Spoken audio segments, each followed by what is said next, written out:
এত বড় বড় যোগ্য মানুষের মুখ থেকে এত সুন্দর সুন্দর আলোচনা আপনারা শুনছেন, সেই সুযোগ করে দেওয়ার জন্য আমি অত্র অনুষ্ঠানের আয়োজক কর্তৃপক্ষকে আমার পক্ষান্তরে অন্তরস্থল থেকে ধন্যবাদ, সাধুবাদ যেটি বলেন আল্লাহর নিকটে দোয়া করি, আল্লাহ তাদেরকে জাযায়ে খায়র দান করুক। আল্লাহ, যেহেতু আমরা সকলেই বাংলাদেশের নাগরিক, যদি আপনার দেশ না থাকে তাহলে আপনার ফাউন্ডেশনও থাকবে না, আপনার মাদ্রাসাও থাকবে না, আপনার দলও থাকবে না। তো প্রথমে আপনার দেশকে থাকতে হবে। তো আমরা যদি মনে করি যে আমরা আমাদের দাওয়াতি কাজ ভালোভাবে পরিচালনা করব, তাহলে সেই স্বার্থেও আমাকে দেশের পক্ষে, দেশের জন্য, দেশের হয়ে কথা বলতে হবে, কাজ করতে হবে। দেশের সকল পরিস্থিতি থেকে চোখ বন্ধ রেখে কখনোই আপনি আপনার দাওয়াতি কাজে পরিপূর্ণরূপে সফল হতে পারবেন না। আর ইসলামকে যদি আমরা শুধু মনে করি যে মসজিদের মধ্যে সীমাবদ্ধ বা আকীদার দার্সের মধ্যে সীমাবদ্ধ বা বিভিন্ন মতভেদপূর্ণ মাসলা মাসাইলের মধ্যে সীমাবদ্ধ, তাহলে আমরাই তো সবচেয়ে বড় সেকুলার। নাউযুবিল্লাহি মিন যালিক। তা আমরা কি সেকুলার? আপনারা কি বিশ্বাস করেন যে আপনারা সেকুলার? তাহলে যদি আপনি অস্বীকার করেন যে আমি সেকুলার না, তাহলে অবশ্যই আপনাকে রাষ্ট্র সংস্কার নিয়ে কথা বলতে হবে এবং আপনার আশেপাশে যা ঘটছে সে বিষয়ে আপনার অবস্থান থাকতে হবে। তো এই বিষয়টি প্রথমত আমি আপনাদের সামনে পরিষ্কার করার চেষ্টা করলাম যে আমরা যে যে জায়গায় থাকি, যে যে মানহাজ বা মাযহাবের অনুসারী হই, যে মাদ্রাসা, যে ফাউন্ডেশনের সাথে সম্পৃক্ত থাকি, যে দল বা যে সংগঠনের সাথে সম্পৃক্ত থাকি, আমাদের স্বার্থেই আমাদেরকে দেশের জন্য কাজ করতে হবে এবং কথা বলতে হবে। আর দ্বিতীয়ত, আকীদার জায়গা থেকেই যদি আমি বলি যে আমি সেকুলার না, তাহলে শুধু ইসলাম মানে মসজিদের মধ্যে সীমাবদ্ধ থাকা, ইসলাম মানে শুধু আকীদার দাস বা ইসলাম মানে শুধু মতভেদপূর্ণ মাসালায় বক্তব্য দেওয়া, এইটা থেকেও আমাদের বেরিয়ে আসতে হবে। উদখুলু ফিস-সিলমি কাফা, পরিপূর্ণরূপে ইসলামে প্রবেশ করা। তো ইসলামের যে পলিটিক্যাল পয়েন্ট অফ ভিউ আছে, রাজনৈতিক দর্শন আছে, সেটি আমাদের তুলে ধরতে হবে এবং জানতে হবে।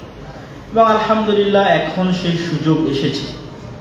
এই জন্য আমি এখন যেখানেই যাই না কেন আমার বক্তব্যের বিষয় ঘুরে ফিরে এটি কেন নাই, এখন মানুষ যত ভালোভাবে এই জিনিস ক্যাচ করতে পারবে, আজ থেকে গত 16 বছর আমি বক্তব্য দিলেও মানুষ শুনতো না। আর হয়তো আগামী 1-2 বছর পরেও যদি পরিবেশ পরিবর্তন হয়, তখন হয়তো মানুষ আর এই বক্তব্য শুনবে না, কিন্তু এখন শুনবে। এই জন্য এখন আমাকে ইসলামের পলিটিক্যাল পয়েন্ট অফ ভিউ, ইসলামের রাজনৈতিক দর্শন আমাকে পরিষ্কার করতে হবে। তো সর্বপ্রথম আমরা আকীদা দিয়েই আলোচনা শুরু করি। তখন বলবে রাজনীতির মধ্যে আবার আকীদা কিভাবে আসে? না, রাজনীতির মধ্যেও আকীদা আছে এবং সেটি ইসলামের শক্তিশালী অবস্থান। আল্লাহ সুবহানাহু ওয়া তাআলা পবিত্র কোরআন মাজিদে বলেন যে যারা আল্লাহ সুবহানাহু ওয়া তাআলার প্রতি বিশ্বাস স্থাপন করতে চায় তাদেরকে ইয়াকফুর বিত-তাগুত, সর্বপ্রথম তাগুতকে অস্বীকার করতে হবে। বারাআতুম মিনাশ শিরক, শিরক থেকে মুক্ত থাকার ঘোষণা দিতে হবে। তো তাগুতকে কুফরি করতে হবে, শিরক থেকে মুক্ত থাকার ঘোষণা দিতে হবে। এবং এই রকম কুফরি যে করতে হবে সেটার পক্ষে হাদিসও আছে। আজকে আমাদের মিরপুর 12 যে দাওয়া সেন্টার আছে, সেখানে আমরা কিতাবুত তাওহীদের দার্স দিচ্ছিলাম। প্রতি শনিবার আসর পর দার্সটা হয়। সেখানেও একটা হাদিস ইমাম মুহাম্মদ বিন আব্দুল ওয়াহ্হাব নিয়ে এসেছেন যে শুধু আমানা বিল্লাহ, শুধু আল্লাহর প্রতি ঈমান যথেষ্ট নয়, আল্লাহর প্রতি ঈমানের পাশাপাশি কুফরি থাকতে হবে আল্লাহ ব্যতীত আর যার ইবাদত করা হয় তার বিরুদ্ধে। এটা আল্লাহর আদেশ যে আমাকে ওপেন ঘোষণা দিতে হবে যে আমি যেমন আল্লাহর প্রতি ঈমান আনয়ন করি, তেমনি এই যে সমস্ত মূর্তির পূজা হয় এই সমস্ত মূর্তির আমি কাফের, কুফরি করলাম এই সমস্ত মূর্তি। তো ঠিক আপনাকে এরকম ঘোষণা দিতে হবে যে আমি যেমন আল্লাহর প্রতি বিশ্বাস স্থাপন করি তেমন আমি সেকুলারিজমের কাফের, ঠিক তেমন আমি ডেমোক্রেসির কাফের, আমি ডেমোক্রেসিকে অস্বীকার করি, কাফের আমি ডেমোক্রেসি, কুফরি করি। এবং এই আদেশ আল্লাহ সুবহানাহু ওয়া তাআলা পবিত্র কোরআন মাজিদে যেখানে স্পষ্টভাবে ঘোষণা করেছেন সে আয়াতটা আপনাদের সাথে পেশ করি, যে আমি বানিয়ে বলতেছি এরকম না। সূরা মুমতাহিনার 4 নম্বর আয়াত, ক্বাদ কানাত লাকুম উসওয়াতুন হাসানাহ ফি ইব্রাহিম, তোমাদের জন্য উত্তম আদর্শ আছে ইব্রাহিমের মধ্যে, ওয়াল্লাযীনা মাআহ, আর ইব্রাহিমের সাথে যারা ঈমান আনয়ন করেছিল তাদের মধ্যে, ইয ক্বালু লিকাওমিহিম, যখন ইব্রাহিম এবং তার অনুসারীরা তাদের জাতিকে বলেছিল, মানে আমাকে এবং আমাদের অনুসারীদেরকে আমাদের জাতিকে বলে দিতে হবে। যেমন ইব্রাহিম আলাইহিস সালাতু ওয়াস সালাম এবং তার অনুসারীরা বলেছিল, কি বলেছিল? ইন্না বারাউম মিনকুম, তোমরা আর তোমরা যারা ইবাদত করো এগুলো থেকে আমরা মুক্ত। অমিম্মা তা'বুদুনা মিন দুনিল্লাহ, আল্লাহ ব্যতীত আর যা কিছু তোমরা ইবাদত করো এই প্রত্যেকটা থেকে আমরা মুক্ত আর তোমাদের থেকে মুক্ত। শুধু তাই নয়, কাফারনা বিকুম, এই যে আমি এতক্ষণ যেটা বললাম সেটা এই কোরআনের আয়াতে চলে আসলো, কাফারনা বিকুম, কাফের হয়ে গেলাম তোমাদের মূর্তির, কাফের হয়ে গেলাম তোমাদের, কাফারনা কুফরি করলাম। শুধু আল্লাহর প্রতি ঈমান যথেষ্ট নয়, আপনাকে স্পষ্টভাবে ঘোষণা দিতে হবে যে তোমরা যার আল্লাহ ব্যতীত আর যার ইবাদত করছো সেগুলো সবগুলো আমরা ওপেন কুফরি করি, প্রকাশ্যে। তাহলে রাষ্ট্র সংস্কারে আমাদের চিন্তা ভাবনা কি? এই আয়াত থেকে স্পষ্ট যে আল্লাহ সুবহানাহু ওয়া তাআলার বিধিবিধান ব্যতীত আর যে কোনো বিধিবিধান দিয়ে রাষ্ট্র পরিচালনার যে সমস্ত থিওরি আছে, অন্তত ঈমানের জায়গা থেকে আমাদের ঈমানকে পরিষ্কার রাখার জন্য আমরা সেগুলোর প্রতি ঈমান আনি না কুফরি করি? কুফরি করি। তাহলে এক বাক্যে শেষ হয়ে গেল বাংলাদেশের সংবিধান অথবা বাংলাদেশের রাষ্ট্র সংস্কারের উপর যত আলোচনা আছে। শুধু তাই নয়, ওয়াবাদা বাইনানা ওয়া বাইনাকুমুল আদাওয়া ওয়াল বাগদা, আর এই ঘোষণার মাধ্যমে তোমাদের আর আমাদের মধ্যে শত্রুতা এবং যুদ্ধ শুরু হয়ে গেল। হাত্তা তুমিনু বিল্লাহি ওয়াহদাহ, যতক্ষণ না তোমরা এক আল্লাহর প্রতি পরিপূর্ণরূপে ঈমান আনয়ন না করো। সম্মানিত উপস্থিতি, আমরা এত শক্ত অবস্থান কি জন্য নিব? এত শক্ত অবস্থান এই জন্য নিতে হবে যে সমস্ত থিওরি জন্মগতভাবে ইসলামের রাজনৈতিক শত্রু, সেই সমস্ত থিওরি দিয়ে কখনোই ইসলামের রাজনৈতিক উত্থান সম্ভব নয়। ওই সমস্ত থিওরির জন্মই হয়েছে যেন ইসলাম কখনো রাজনৈতিকভাবে ক্ষমতায় না আসতে পারে। তাহলে ওই যে আমার সাথে শত্রুতা এবং আমার সাথে হিংসা, এই ঘোষণার মাধ্যমে শুরু তোমাদের এবং আমাদের মধ্যে। আপনি যখন অন্তর দিয়ে বিশ্বাস করবেন যে এই সমস্ত থিওরির জন্মই হয়েছে এই জন্য যেন ইসলাম কখনোই রাজনৈতিকভাবে ক্ষমতায় আসতে না পারে, তাহলে ওই সমস্ত থিওরির সাথে কম্প্রোমাইজ করে কিভাবে আপনি ইসলামকে ক্ষমতায় নিয়ে আসবেন?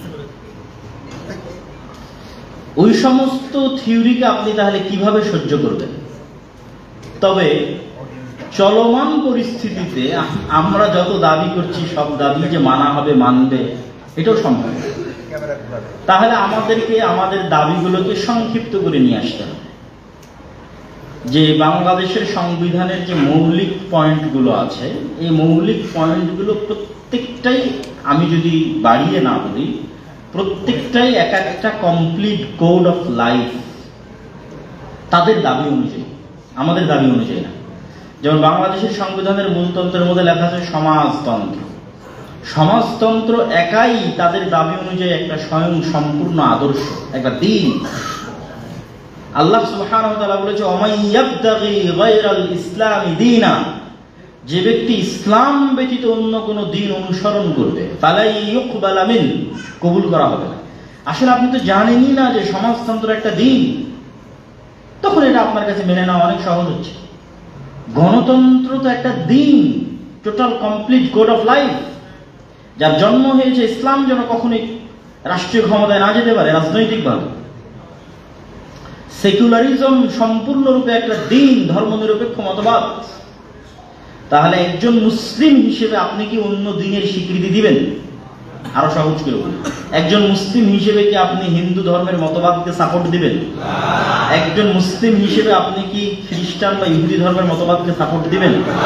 তো একজন মুসলিম হিসেবে হিন্দু ধর্মের মতবাদ আপনার নিকটে যতটা ঘৃণ্য, বা হিন্দু ধর্মের মূর্তি আপনার অন্তরের কাছে যদি ঘৃণ্য হয়, তাহলে ওই মূর্তি আর সমাজতন্ত্র আর গণতন্ত্র আর জাতীয়তাবাদ এগুলো এক একটা মূর্তি, যার এই যুগে পূজা করা হয় এবং শিরক করা হয়। তাহলে এই শিরক থেকে আপনাকে মুক্ত ঘোষণা করতে হবে, অন্তত আপনার আকীদা পরিষ্কার থাকতে হবে না? আকীদা পরিষ্কার থাকতে হবে এই সমস্ত শিরক থেকে। এবং এই কথা আমি শুধু আজকে বলছি তা না, আল্লামা ইকবালও বলেছে। আল্লামা ইকবাল তার কবিতার মধ্যে বলেছে যে এই যুগের আজরেরা নতুন খোদা তৈরি করেছে, তারা শোয়ায়ে হ্যাঁ খোদা আওর। এই যুগের আজরেরা, আজরকে ইব্রাহিম আলাইহিস সালামের পিতা, ইব্রাহিম আলাইহিস সালামের পিতা একটা মূর্তি বানাতো, অসংখ্য মূর্তি বানাতো। আল্লামা ইকবাল বলতেছে এই যুগের আজরেরা, মানে এই যুগে যারা মূর্তি বানায়, তারা নতুন একটা মূর্তি বানিয়েছে, নতুন একটা খোদা বানিয়েছে। সেই খোদার নাম উনি বলছেন সেটি হচ্ছে জাতীয়তাবাদ, ওয়াতান পারাস্ত, ন্যাশনালিজম। তাহলে আমি যে বললাম যে গণতন্ত্র, সমাজতন্ত্র, জাতীয়তাবাদ এগুলো এক একটা খোদা বা এগুলো এক একটা আল্লাহ, নাউজুবিল্লাহ।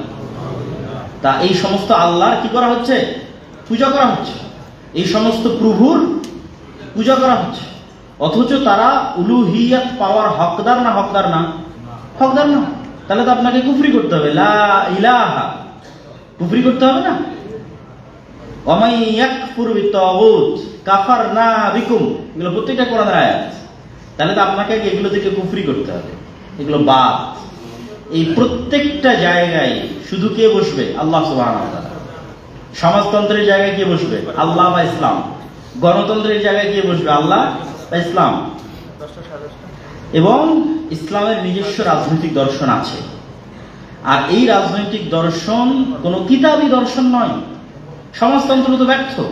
পৃথিবীর কোন একটা দেশ সমাজতন্ত্র দিয়ে এখন পর্যন্ত সাকসেসফুলি পরিচালিত হয়েছে দেখেন। যারা এই দেশে সমাজতন্ত্রের দাবিদার তারাও তো নীতিভ্রষ্ট। তারা স্বাধীনতার যুদ্ধকে পুঁজি করে রাশিয়ান সমাজতন্ত্রকে সাপোর্ট করে, আবার ঠিক চায়নার সমাজতন্ত্রের বিরুদ্ধে কিছু বলে না। চায়না তো স্বাধীনতার পক্ষে ছিল না 1971-এ। এরকম আরো হয়তো গভীর আলোচনা করা যাবে, কিন্তু যে বিষয়টি আমি তুলে ধরতে চাচ্ছি সেটি হচ্ছে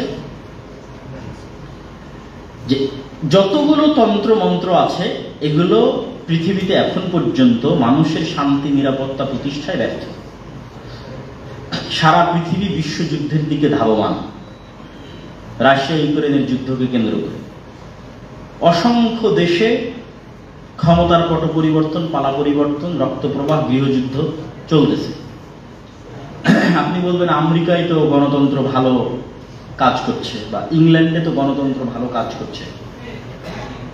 তারপরেও আমি আপনাকে বলবো, আপনি শতভাগ বিশ্বাস রাখেন আজকের গণতন্ত্র আমেরিকায় যে কাজ করছে এবং আজকের গণতন্ত্র ইংল্যান্ডে যে কাজ করছে, ইসলামের যে রাজনৈতিক দর্শন আছে যেটিকে আমরা খেলাফা বলি, আর সিয়াসা শারঈয়া, এই খেলাফা যদি আমেরিকায় প্রতিষ্ঠিত হয়, ইংল্যান্ডে প্রতিষ্ঠিত হয়, তাহলে আমেরিকার মানুষেরা এখনকার চাইতে বেশি সুখে এবং শান্তিতে থাকবে, ইংল্যান্ডের মানুষেরা এখনকার চাইতে বেশি শান্তি এবং সুখে থাকবে। আচ্ছা, ন্যূনতম কোন জায়গায় খেলাফা তাদেরকে শান্তি দিবে? কোন জায়গায় যদি খেলাফা তাদেরকে তাদের বর্তমান অবস্থার যেতে শান্তি না দিতে পারে, তাহলে দুই জায়গায় দিবে। এক, অর্থনৈতিক ডেভেলপমেন্ট, আর দুই, পারিবারিক ঐতিহ্য। এখন কিন্তু যারা ক্ষমতায় এসেছে, ডোনাল্ড ট্রাম্প বা ডোনাল্ড ট্রাম্পের সহযোগী ইলন মাস্ক কিন্তু জাস্ট পরিবার প্রথা যেন ঠিক থাকে এই যুদ্ধটা করার জন্য ট্রাম্পের সাথে অংশগ্রহণ করেছে।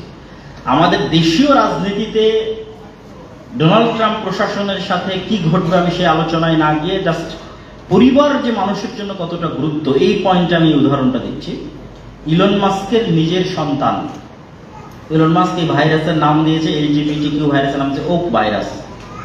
তার নিজের সন্তান এই ভাইরাসে মানে সমকামিতার এই ভাইরাসে আক্রান্ত হয়ে তার বাবাকে হুমকি প্রদান করে যে আমাকে যদি আপনি বায়োলজিক্যাল অপারেশনের মাধ্যমে ছেলে থেকে মেয়েতে রূপান্তরিত না করেন, হরমোন ছেলের হরমোন বাদ দিয়ে মেয়েদের হরমোন অতিরিক্ত প্রবেশ করানোর মাধ্যমে অপারেশন করার মাধ্যমে মেয়েতে রূপান্তরিত না করেন, তাহলে আমি আত্মহত্যা করব।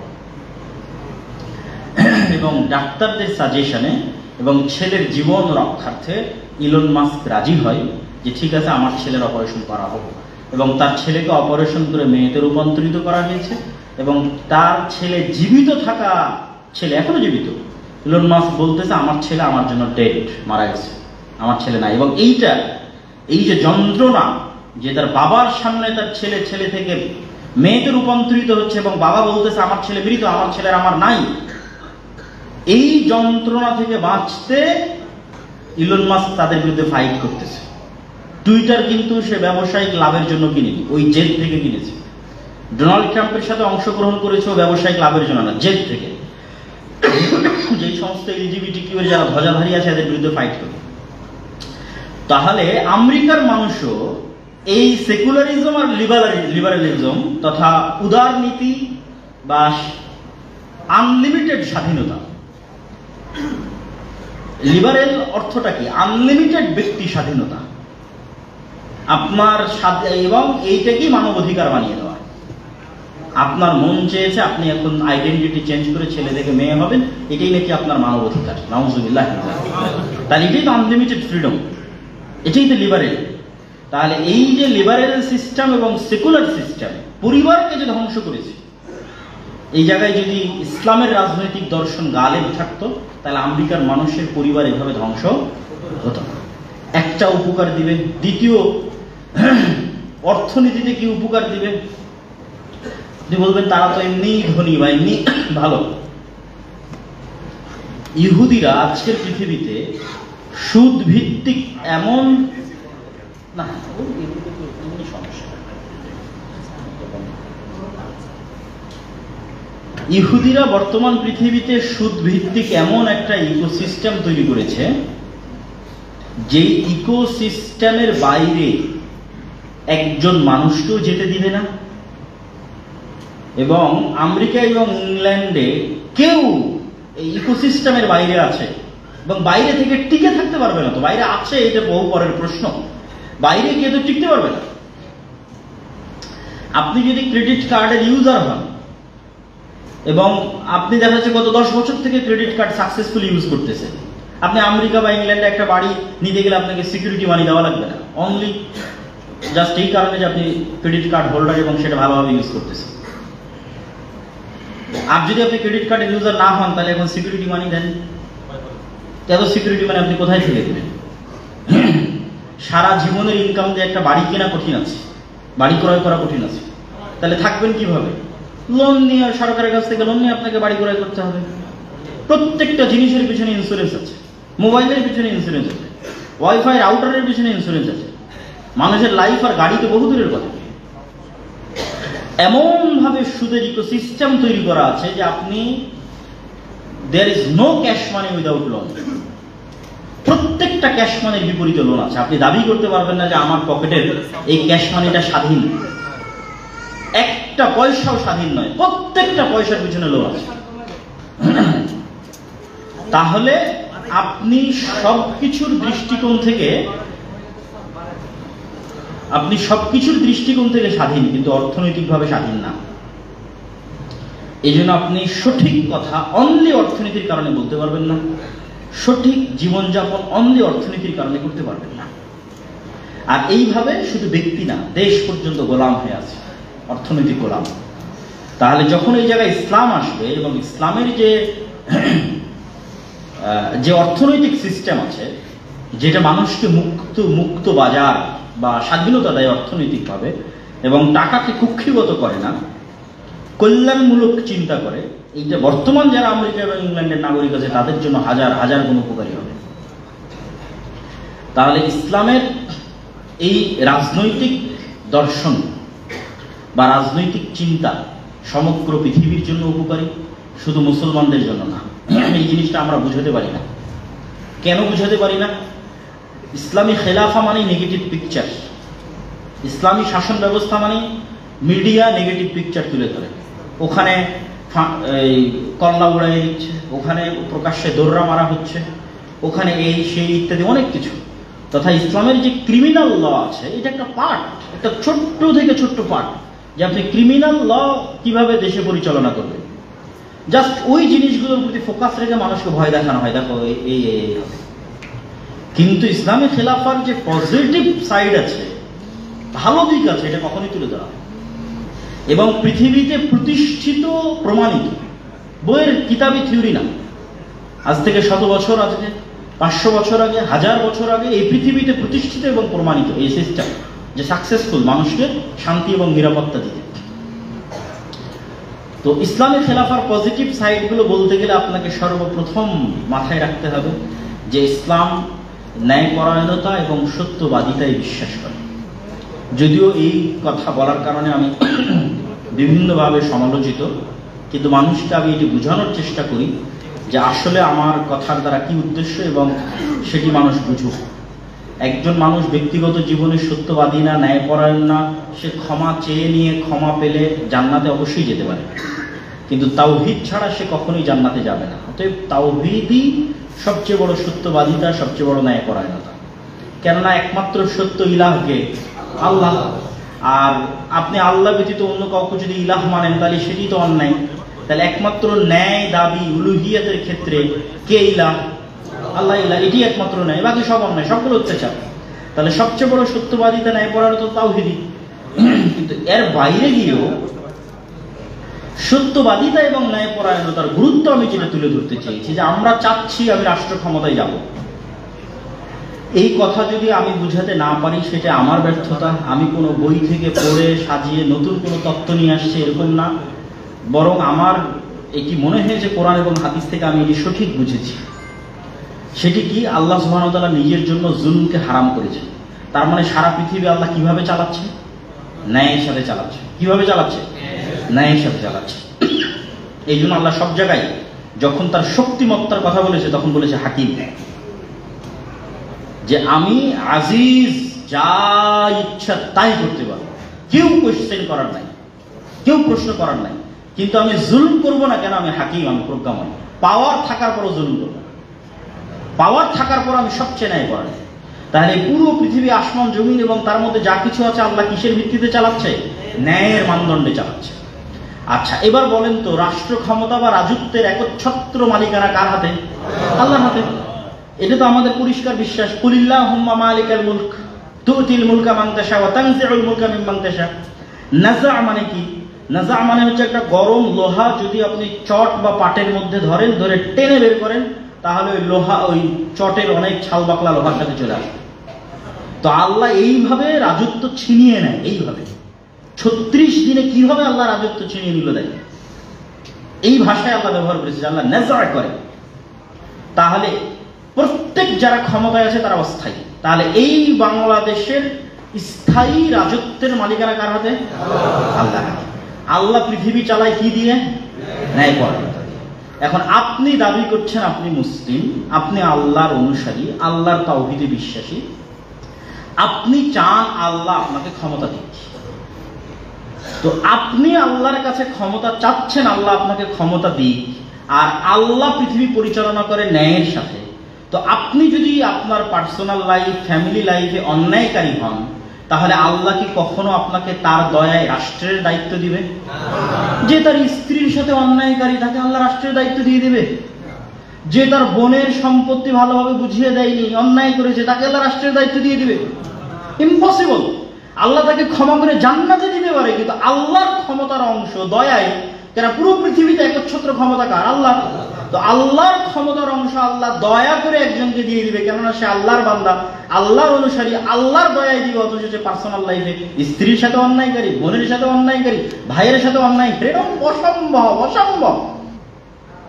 আপনি তখনই আল্লাহ আপনাকে দয়া করে ক্ষমতা দিবে যখন আসলে আল্লাহ দেখবে যে এই মানুষটা যে ইসলামের দাবিদার এবং আমার অনুসারী হওয়ার দাবিদার, সে সর্বক্ষেত্রে ন্যায়পরায়ণতা প্রতিষ্ঠায় সাকসেসফুল, সুতরাং সে আমার দয়ায় পৃথিবী পরিচালনার হক রাখে। আল্লাহ সুবহানাহু ওয়া তাআলা তখন তাকে দয়া করে পৃথিবী পরিচালনার, রাষ্ট্র পরিচালনার অধিকার দিয়ে। হ্যাঁ, আল্লাহর দয়া বাদে আপনি জোর করে নিতে পারেন, ভাই জোর করে তো অনেকেই নিয়ে আছে। এই জোর করে নিয়ে থাকায় তো আর ইসলামের কোনো উপকার অপকার নাই। বরং এই জোর করে নিয়ে আপনি কম্প্রোমাইজ করে জোর করে নিয়ে যদি আপনি জুলুম করেন এবং সেটা যদি ইসলামের নামে হয়, সেটা কিসের দুর্নাম? ইসলামের দুর্নাম। তো এই জিনিসটা বুঝার জন্য আপনাকে পুরো ইসলামের আমি সামারি আপনাকে তুলে ধরতেছি, এবং এর পক্ষে অসংখ্য এক্সাক্ট এইভাবে হাদিস দিতে পারবো না, কিন্তু অসংখ্য দলিল দিতে পারবো। আল্লাহ বলছে ইরহামু মান ফিল আরদি ইয়ারহামুকুম মান ফিস সামা। রাসূল সাল্লাল্লাহু আলাইহি ওয়াসাল্লাম বলেছেন যে তোমরা দুনিয়াবাসীর উপর দয়া করো, তাহলে আসমানবাসী তোমাদের উপর দয়া করবে। আপনি এখন আরেকজনের প্রতি জুলুম করবেন আর আল্লাহর কাছে দয়া চাইবেন? আপনি আরেকজনের প্রতি দয়া করেন, আল্লাহ আপনার প্রতি দয়া করবে। তার মানে ওই বৈশিষ্ট্যটা আপনার মধ্যে থাকতে হবে। তাহলে যেই বৈশিষ্ট্য দিয়ে আল্লাহ সারা পৃথিবীতে রাজত্ব পরিচালনা করতেছে, আপনি রাজা হতে চাইলে ওই বৈশিষ্ট্যের অধিকারী হতে হবে। কিন্তু আপনারা মুসলমানরা আমাদের দেখেন যে আমরা অনেক কিছু শিখেছি, আমরা আকীদা শিখেছি, আমল শিখেছি, অনেক কিছু বিশুদ্ধ করেছি, এবং আমি এই বক্তব্য দিচ্ছি মানে আমি খুব ভালো, আমি এটি বলতে চাচ্ছি না।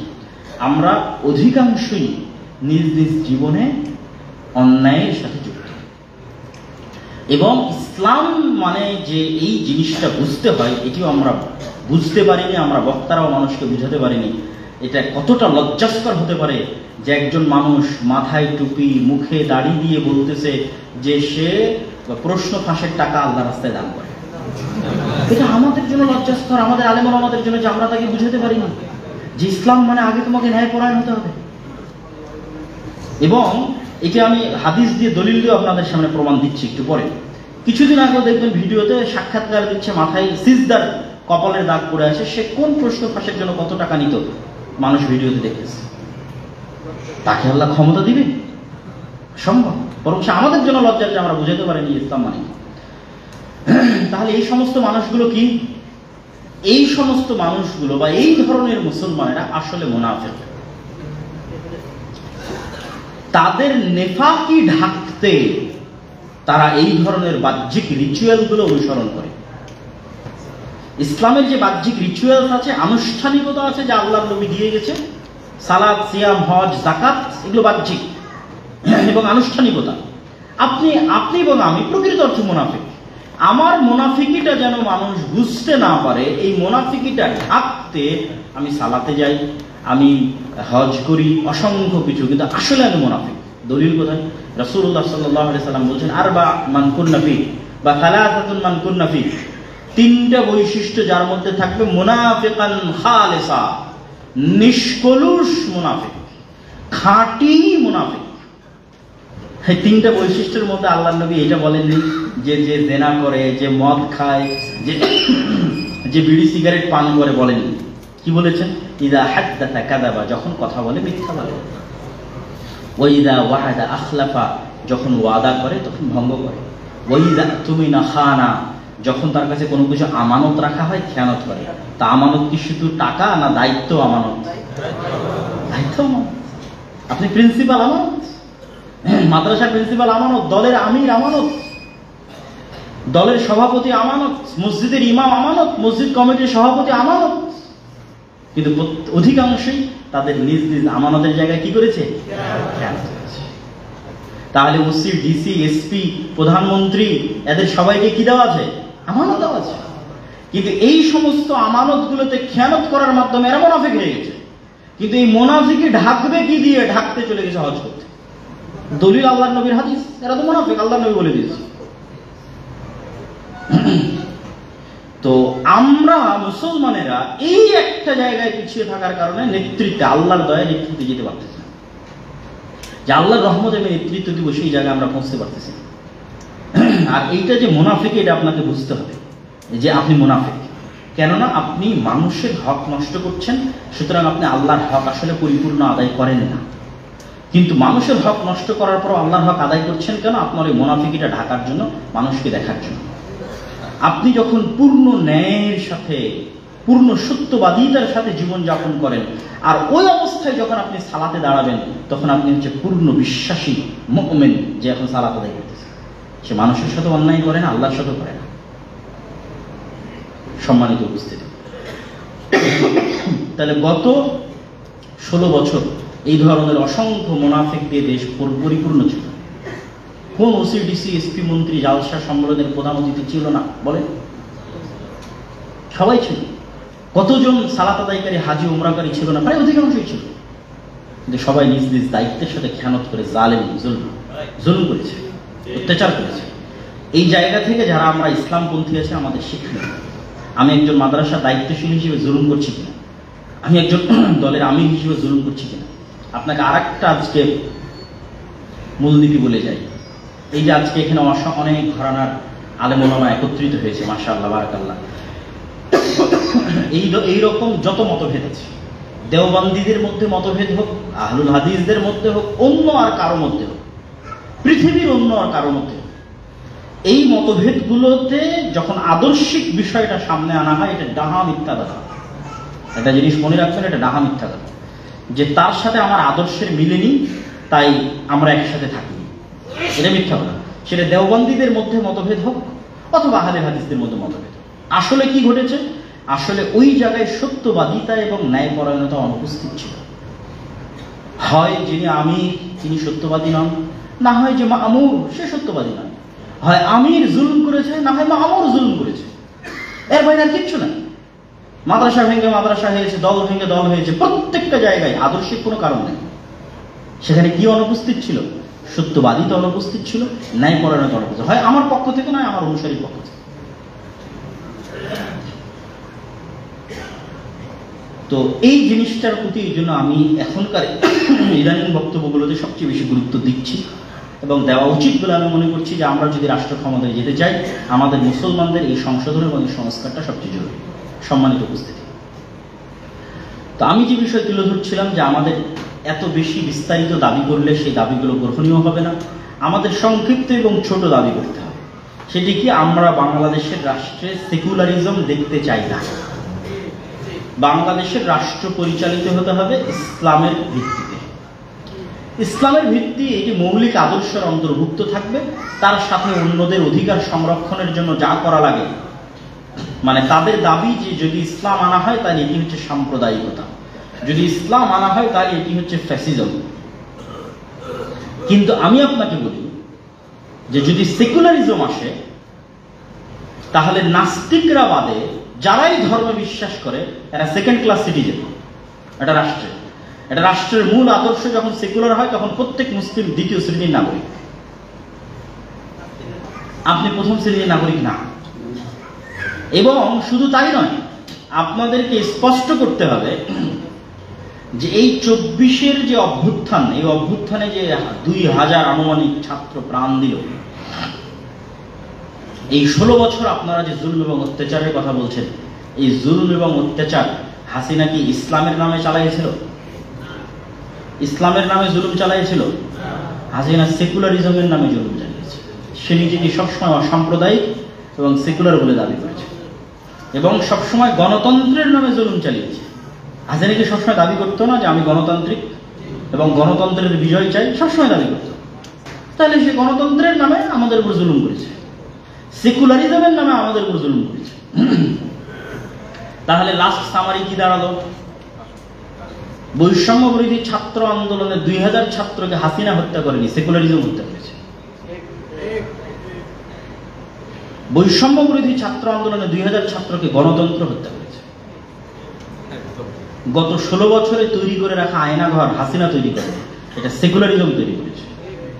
কেননা এটা সেকুলারিজমের নামেই তৈরি করা হয়েছে। গত 16 বছরে আয়নাঘর গণতন্ত্র তৈরি করেছে। গত 16 বছরে আয়নাঘর ইসলাম তৈরি করেনি, ইসলামের নামেও তৈরি হয়নি। বৈষম্য বিরোধী ছাত্র আন্দোলন 2000 ছাত্রকে তা ইসলামের নামেও হত্যা করা হয়নি, ইসলামও হত্যা করে। তাহলে এত বিশাল পরিবর্তনের পর আবার ওই একই বাক্য, সেকুলারিজম থাকতে হবে, অসাম্প্রদায়িক বাংলাদেশ হতে হবে, তাহলে লাভ কি? যেই লাভ সেই প্রদূপ। অতএব আমাদের স্পষ্ট স্ট্যান্ড থাকতে হবে, আমাদের শক্ত অবস্থান থাকতে হবে যে আমরা এই রাষ্ট্রীয় জুলমের জন্য সেকুলারিজমকে দায়ী করছি। এই রাষ্ট্রীয় জুলমের জন্য ডেমোক্রেসিকে দায়ী করছে এবং তার জায়গায় রাষ্ট্রের মৌলিক আদর্শ হিসেবে ইসলামকে যাচ্ছে। এবং ইসলামকে বাদ দিয়ে যদি রাষ্ট্রীয় কোনো কিছু তৈরি করা হয় তাহলে এর চেয়ে বড় বৈষম্য আর হবে না বাংলাদেশের বাড়িতে। বৈষম্যের বিরুদ্ধে আন্দোলন করে মুসলমানদেরকে সবচেয়ে বড় বৈষম্যের শিকার করা, সেকুলারিজমের ভিত্তিতে রাষ্ট্র পরিচালনা করে মুসলমানদেরকে তাদের দেশেই দ্বিতীয় শ্রেণীর নাগরিক তৈরি করা, এটাই সবচেয়ে বড় বৈষম্য। এবং আপনাকে আরো একটা জিনিস বলে রাখি, পৃথিবীতে ডানপন্থী কট্টরপন্থার উত্থান হচ্ছে, আর ওই ডানপন্থী কট্টরপন্থাকে আপনি সেকুলারিজম দিয়ে ডিল করবেন, এর চেয়ে বড় হাস্যকর পৃথিবীতে কিছু না। আপনার পার্শ্ববর্তী রাষ্ট্রে ডানপন্থী কট্টরপন্থা তথা হিন্দুত্ববাদী কট্টরপন্থার উত্থান হচ্ছে, ইসরায়েলে জায়নিস্ট কট্টরপন্থার উত্থান হচ্ছে, ইউরোপিয়ান অসংখ্য দেশে খ্রিস্টান ডানপন্থী কট্টরপন্থীদের উত্থান হচ্ছে। তো আর আপনি বলবেন কি যে আমি সবচেয়ে সাধু, সবচেয়ে ভালো, আমার দাড়ি নিষিদ্ধ করলেও আমি তোমাদের সাথে আছি, আমার বোরখা পরা নিষিদ্ধ করলেও আমি তোমাদের সাথে আছি, আমার চেয়ে ভালো, আমার চেয়ে সাধু আর কেউ নাই। তখন এইভাবে করতে করতে আপনার উপর অত্যাচার এবং জুলম এবং আপনি গোলাম হয়ে যাবেন। এই ধরনের কট্টর পন্থাকে ট্যাকেল দিতে হলে আপনি যদি হিন্দুত্ববাদী ভারতের আগ্রাসন থেকে বাংলাদেশকে রক্ষা করতে চান, একটা জিনিসই বাংলাদেশকে রক্ষা করতে পারে, বাংলাদেশের স্বাধীনতাকে রক্ষা করতে পারে, সেটা ইসলাম। আর সেকুলারিজম নিয়ে আসা আর ভারতের অধীনস্থ হওয়া দুইটা সেম জিনিস, একই জিনিস। বাংলাদেশের স্বাধীনতাকে রক্ষা করতে পারবে, আগেও রক্ষা করেছিল। 47-এর ইতিহাস সেই দিন দেখলাম ডক্টর সালিমুল্লাহ বলেছেন এবং আমিও এটিকে সাপোর্ট করি যে এটিকে যদি কেউ স্বাধীনতা বলে তাহলে দ্বিতীয় স্বাধীনতা না, এটা তৃতীয় স্বাধীনতা। প্রথম স্বাধীনতা 47, দ্বিতীয় স্বাধীনতা 71, তৃতীয় স্বাধীনতা 24। তো 47-এ আপনি যে মানচিত্র পেয়েছেন সেটা ইসলামের নামে পাওয়া গেছিল। যদি আপনি ইসলামকে উঠিয়ে দেন তাহলে এই বর্ডারের কি দরকার? এই বাংলাদেশ নামক রাষ্ট্রের যে বর্ডার তৈরি করেছেন, এই বর্ডারের কি দরকার? 47-এ এই বর্ডারটা তৈরি হয়েছে ইসলামের নামে। এখানে বেশিরভাগ মুসলমান বসবাস করে, এই জন্য তাদের আলাদা একটা রাষ্ট্র লাগবে। এই কারণে 47-এ আলাদা রাষ্ট্র পেয়েছে। আপনি রাষ্ট্রের মূলনীতির মধ্যে ইসলামই রাখবেন না, সেকুলারিজম রাখবেন, এই বর্ডার উঠিয়ে দেন। আর যদি মনে করেন না বর্ডার রাখতে হবে, স্বাধীন আলাদা দেশ লাগবে, তাহলে এই দেশ যেটার উপর ভিত্তি করে তৈরি হয়েছিল সেটিকে সামনে নিয়ে আসতে হবে, সেটি ইসলাম। সম্মানিত উপস্থিতি, ইসলাম বিজয়ী হবে কিভাবে? এই মাসের মাসিকাল ইতেসাম যদি বাইরে পান, আমাদের আরো বই পুস্তক আছে, ফিলিস্তিন বা আরো যে নতুন বইগুলো এসেছে, এই মাসে ইতেসামের সম্পাদকীয় দেখবেন ইসলামের সামগ্রিক বিজয় যেভাবে সম্ভব।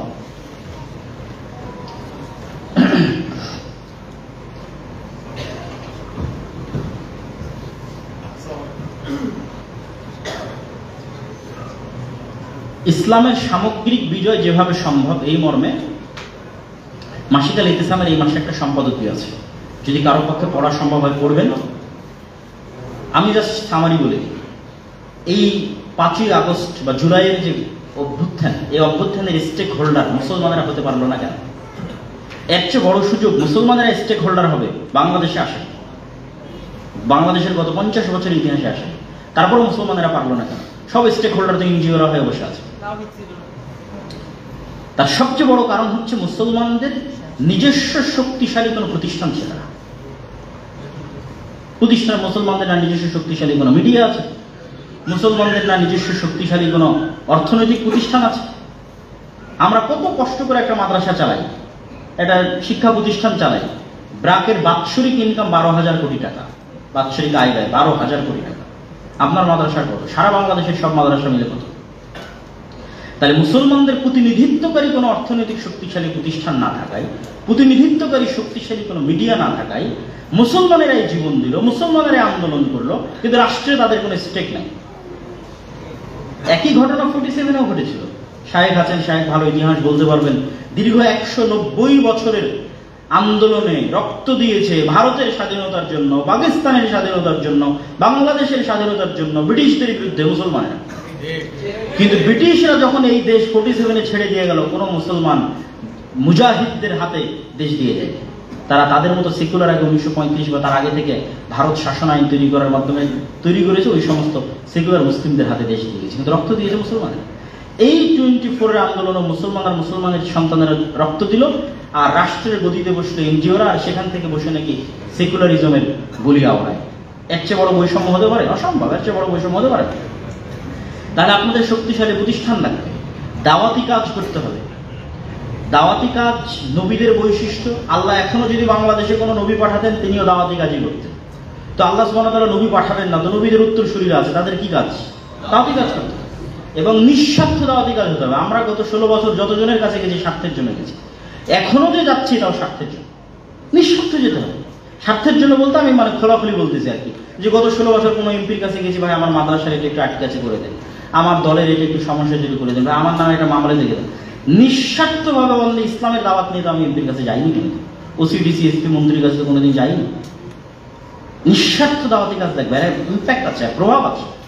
নিঃস্বার্থ দাওয়াতি কাজ লাগবে, শক্তিশালী প্রতিষ্ঠান লাগবে, এবং এই গোলামির যে মাইন্ড সেট আপ আছে, 190 বছর ব্রিটিশদের কলোনিয়াল গোলামির মাইন্ড সেট আপ, এটার উপর আমি রাজশাহী বিশ্ববিদ্যালয়ে লম্বা আলোচনা করেছিলাম, আজকে বিস্তারিত করতেছি, ওখান থেকে শুনে নেবেন। এই গোলামির মাইন্ড সেট আপ থেকে বেরিয়ে আসতে হবে।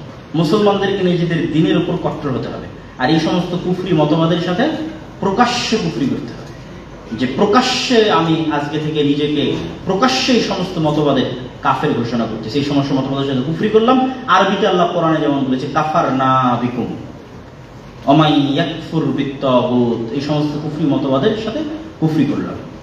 এবং নিজের দিনের উপর অটল থাকতে হবে, ব্যাপকভাবে দাওয়াতি কাজ করতে হবে, শক্তিশালী প্রতিষ্ঠান তৈরি করতে হবে, কলোনিয়াল গোলামের মাইন্ড সেট আপ থেকে বেরিয়ে আসতে হবে।